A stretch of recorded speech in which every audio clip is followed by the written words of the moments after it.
wives in Dubai, okay, as governor. He is already sort of building life for his family in UAE. So now that Zamfara has gold, apart from the money from the federation account he's been collecting, this is gold. Omo Ogbeni Park or the gold. Today he is the Minister of Defense in Nigeria. I don't know if Zamfara people can ask him, sorry, where is our gold? How much is our gold that you took to Dubai? They will tell them, which gold? Which gold? This is a private business, private company. It has nothing to do with Zamfara. Zamfara only have 5% stake in it. They will change the story. But anyway, the long story is this. Person will spend 2 billion, will take empower terrorists in one single state. Now count 19 of them. Count 19, including Middle Belt. Because you see those ones in Middle Belt. Now, Olori Buruku governors, plenty there too. You know something? Nigeria is such a fraud, all right, that when it is politically convenient, they will tell you Northern Nigeria is bigger than Southern Nigeria. And guess where they are calling Northern Nigeria? Including the Middle Belt. People who have no connection, no relationship with Fulani, Hausa, or the rest of them. We are talking about the TVs, the Berobs, the Jokuns, the real people of the owner of the Middle Belt parts of Nigeria. But when it's politically convenient, they will say they belong to the Northern Nigeria. Therefore, Northern Nigeria have 19 states. 19 states in Northern Nigeria, including Middle Belt part of Nigeria.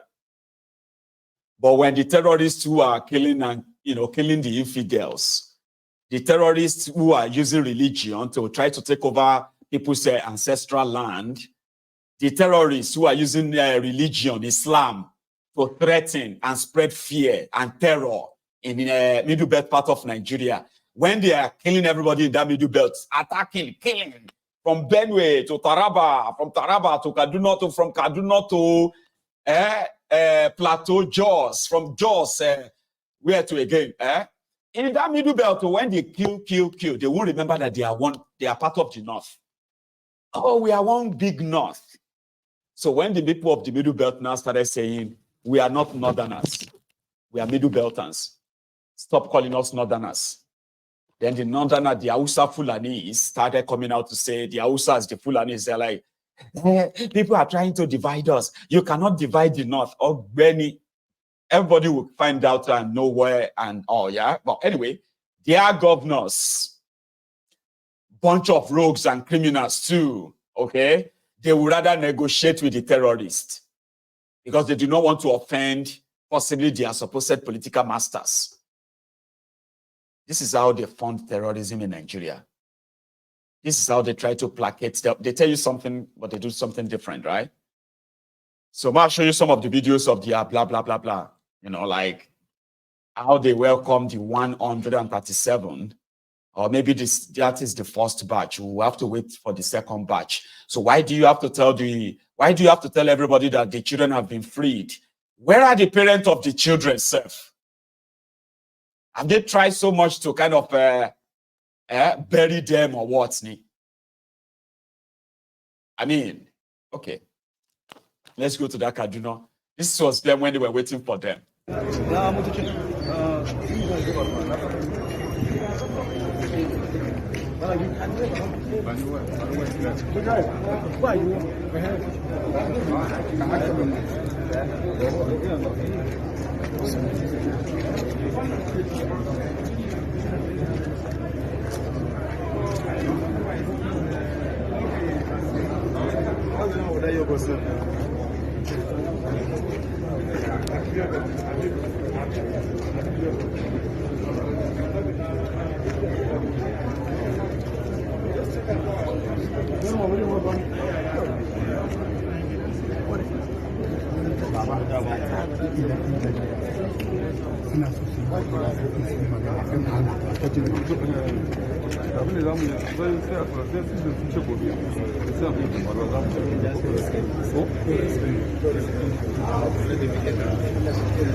It is the cash out part 1. Using children in your dirty, stinky, dark politics. And then come around and praise yourself and say, oh, we did a great job, a very wonderful job. Oh, Mr. President, you are the best. Your leadership has brought the children back. We are so grateful. You are saying all of that to the people, right? But the terrorists are there now counting. How much is that, Abu? That's 150 million. Okay. Now, I need 20 people to count that one. They said everything is 500 million. So 150 million, yeah? Yes, 150 million. Oh yeah, you. Go and count that one. So why these criminals are dramatizing for you, giving themselves, pat on the back and clapping for themselves for using children in their dirty politics, okay? Yeah, the terrorists are counting the money right now in the forest. That must be a lot of money. Here, they even had numbers of, they said Tifnumbu has sent the number of policemen to come and provide security for the people of, God damn it, man. Now, take a look at this, okay? These are the policemen. Suppose said Kaduna policemen. Oh.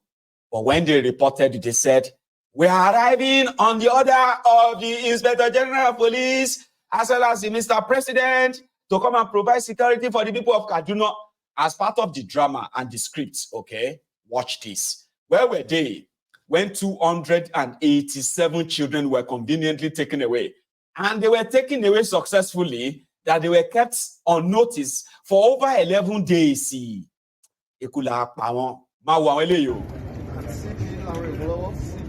Special intervention report from First Secretary of Detention.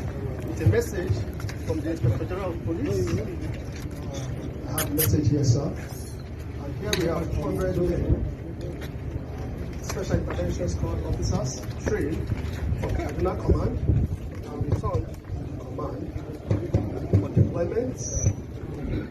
for deployment as the command and Your Excellency deems fit. We also have 2 new APCs deployed to Kaduna by the Inspector General of Police, and I'm here to hand over this to you, sir.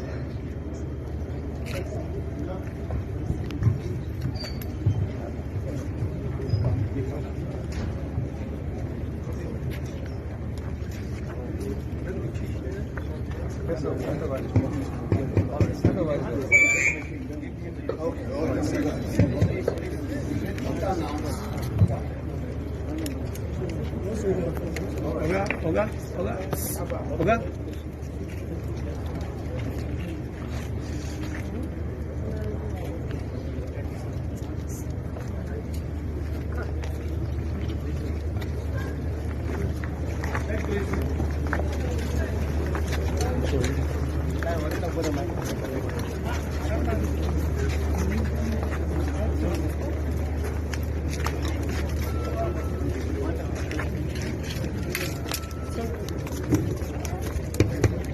Hello, Tristan.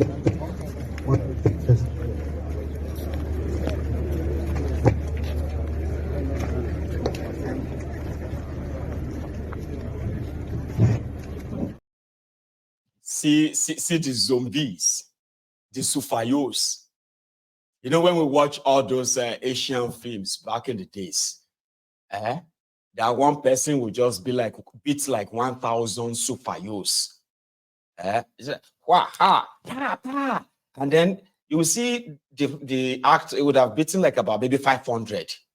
And you think that's it, is one. Another 5,000 would just rush. They are the Sufayos. They are all down. These are the Mughals whose only business and their area of expertise in our extortion.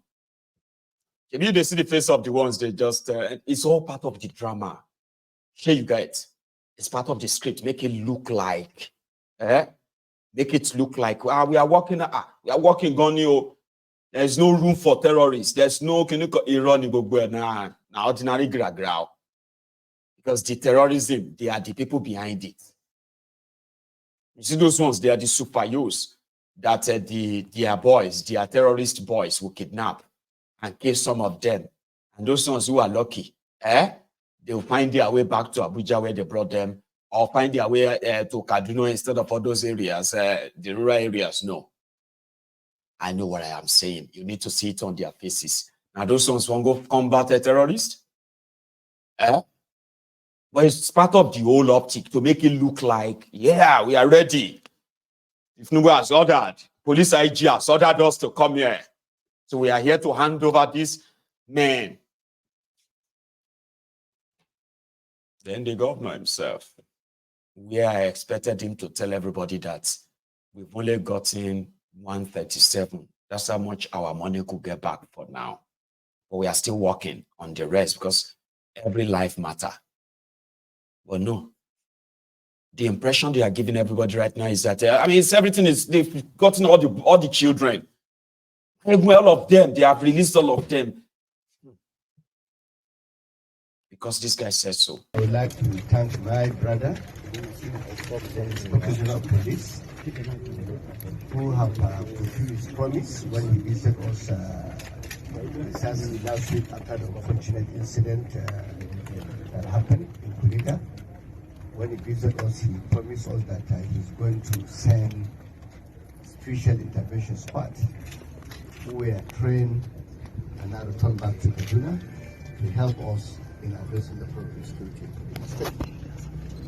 Here, we are happy that the Commissioner of Police have given us 2 APCs, and it will go a long way in really helping us in addressing the problem of security, because like I said, we need more personnel on ground, we need more boots on ground, and now that we have 2 more APCs in Kaduna, I believe the police command in Kaduna will certainly have something to use that will certainly help us in reaching out to some of the very critical areas that need security attention.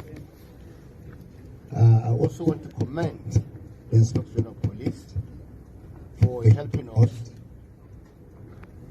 in sending a full squad of mobile police that were deployed to Kuriga community last week. As we are speaking, we have a full mobile squad also in Kuriga. I also want to commend him for supporting us to see that we bring back our children who were adopted from Kuriga community. I'm happy that they are back home now. They are with us, and police have played a major role in bringing these children back home. I want to thank the IG. I want to thank all the security agencies. I want to especially thank President Bola Tinubu, the National Security Advisor, Malam Nurubadu, the Chief of Defense Staff, my brother, General Christopher Musa, the Chief of Army Staff, the Chief of the Air Staff, as well as the Director General of the State Security Service, as well as my own brother, Malam Bishi, who is the head of State Service in the whole of the country. He has done a lot in helping us, and we're grateful for everyone who have supported the state government in ensuring that we bring our children back home safely. I want to thank everyone. I would like to. They brought our children back safely. Of course, they are not your children, madman. None of you will play politics with the lives of your children the way you do with the lives of those you've impoverished and therefore weaponize the poverty. or it is Nigeria. Our children, you won't treat your children like that. Nobody treats what they love the way criminals in Nigeria treat Nigerians. You don't treat what you love that way. Anyway, on the side, they are making it look like they have rescued all of the children. And that is what is really sad about this whole thing. I was watching every clip I could get and all that. And the soldiers, listen to this. The soldiers came out and said it was only 137 children that they got back. The politicians, the governor of Kaduna, okay, and all those drama they showed up there, right? They are running with the story of the children are back. And because of the oath they have on the Nigeria media, that is going to be the final. If you tell them, but there are other children and all of that, they'll say, no, there is no evidence of that because the politicians already said the children are back. Then maybe 3-4 days later, now you will now hear that no be all of them. And they will now tell you, they will say, but we didn't say all of them now. This is the dangerous game they play with the lives of children in Nigeria. I do not see how I will ever actually, for any reason, respect or like any of these guys.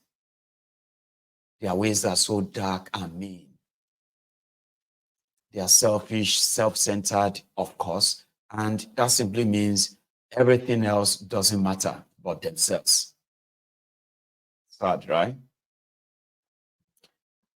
So we hope the people who paid for the release of these children, we hope they will pay the balance or rescue others. Because, Baba, you don't see when you say you rescue somebody, it is either you kill the people that took them or you arrest them.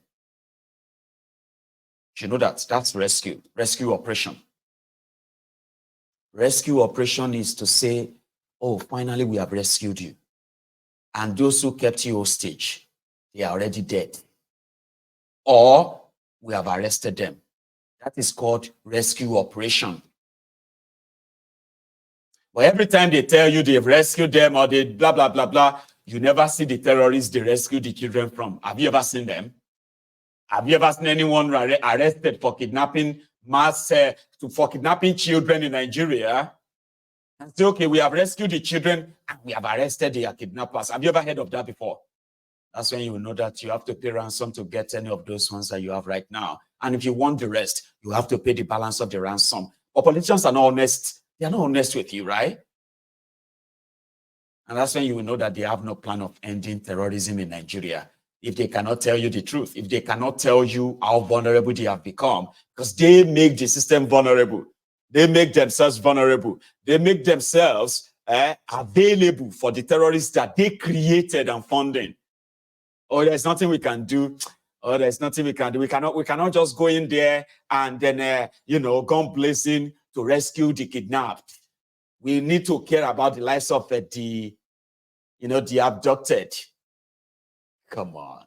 The same people will go into a community where nobody is kidnapped or nobody is abducted, and they will say, oh, yeah, they are looking for this or looking for that. They will gun down the entire village, including women and children. It's a different rules for different, it's different stroke for different folks, right?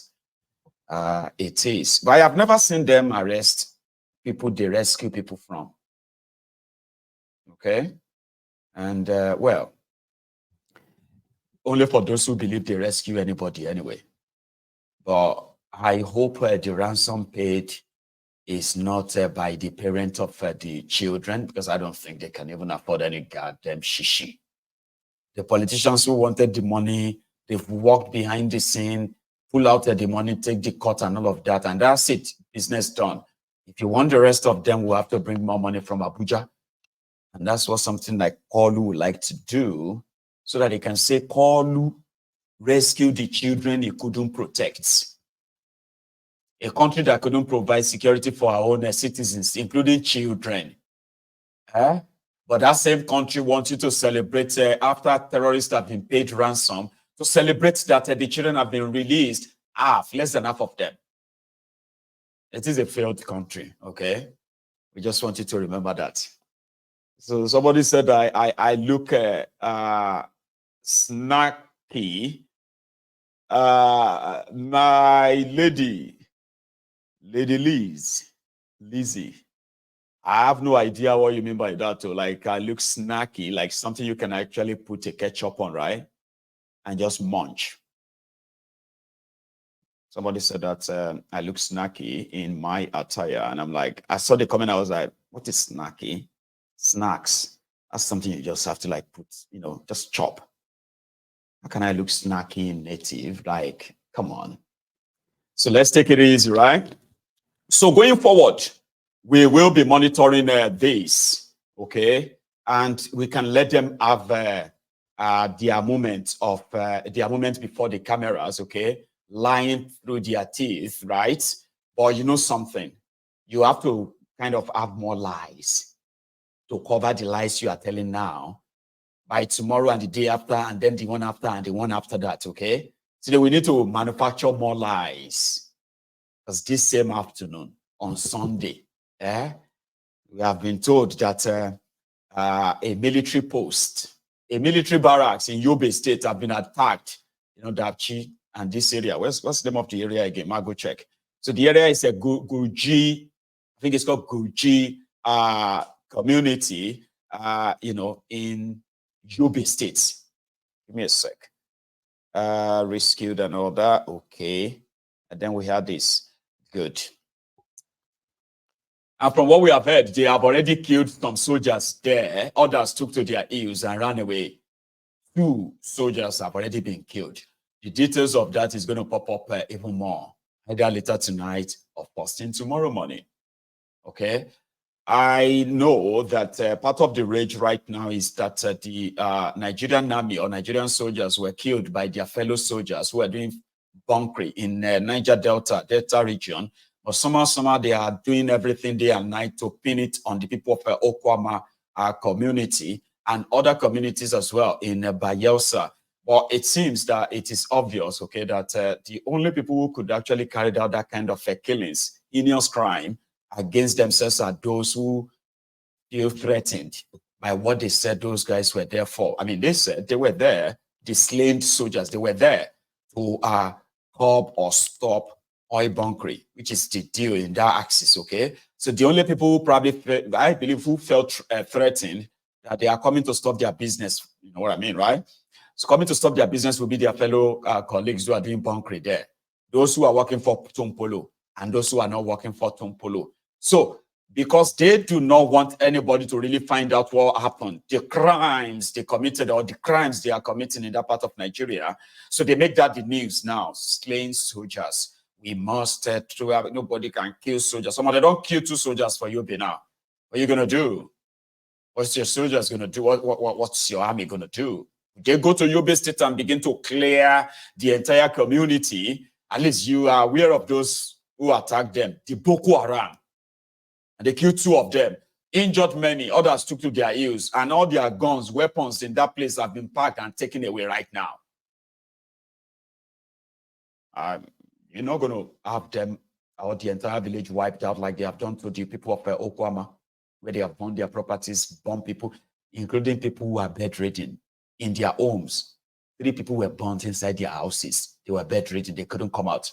2 of them were so old, over 80 and 90 years old. 2 were burnt inside their houses by Nigerian army. They burned them inside their houses. When people were running away, their family members they couldn't run.